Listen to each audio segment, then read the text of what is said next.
কাজ করে একটু সাইডে এরকম ধাক্কা দেবেন না।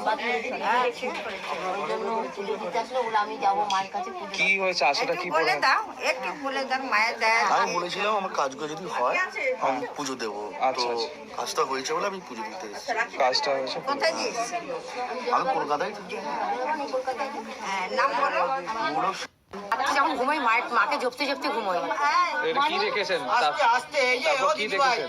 হ্যাঁ, তারপর কি দেখেছেন? মাকে ডাকছি মাকে ডাকছি, একটা রিপোর্ট ভালো এসছে। আর রাত্রে ঘুমানোর পর স্বপ্নে দেখছি মা ঘরের মধ্যে ঘুরছে, আমার খাটের তলা থেকে ড্রেসিং টেবিলের তলায় চলে যাচ্ছে, ড্রেসিং টেবিল থেকে খাটের তলায় আবার ফোঁস ফোঁস করছে, শুনতে পাচ্ছি মাকে, গায়ে কাটা দিচ্ছে। আমার মেয়েও শুধু শুধু বাধা করছে, জোর করে এসছি মাকে।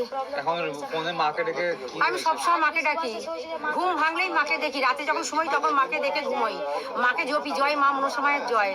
মাকে ঘুম থেকে উঠি, ফোন খুললেই আমি মাকে দেখি, ফোন খুললেই মায়ের মালা পড়ছি দেখছি। আগের দিন এসেছি তখন দেখে গেছি। আর তুমি বললে না যে 1 মাস পর আসবে না আপনি, কি উপকার পেয়েছেন? বললাম না আমি ইসিজি করতে গেছি, আমার মেয়ে ইসিজি রিপোর্ট ভয় হচ্ছিল, বুক ধরপড় করছিল, মা রিপোর্ট ভালো করে দিয়েছে, কাঁদছিলাম মাকে, মেয়ে ইসিজি করছে আর মাকে আমি কাঁদছি, মা আমার মেয়েরও রিপোর্ট ভালো আসে, পুজো দেবো। মা রিপোর্ট ভালো করে দিয়েছে। আমার ইউএসজি রিপোর্টে ডাকছিলাম, মা রিপোর্ট ভালো আসে, মা রিপোর্ট ভালো করে দিয়েছে, আমি মা পুজো দিয়ে আসবো, তাই পুজো দিতে এসেছি। মায়ের টানে আজকে এসে পেরেছে। জয় মা মনসা। বাচ্চা হয়ে যাবে, ছেলে হলে গোপালা। খাটের তলায় ফুস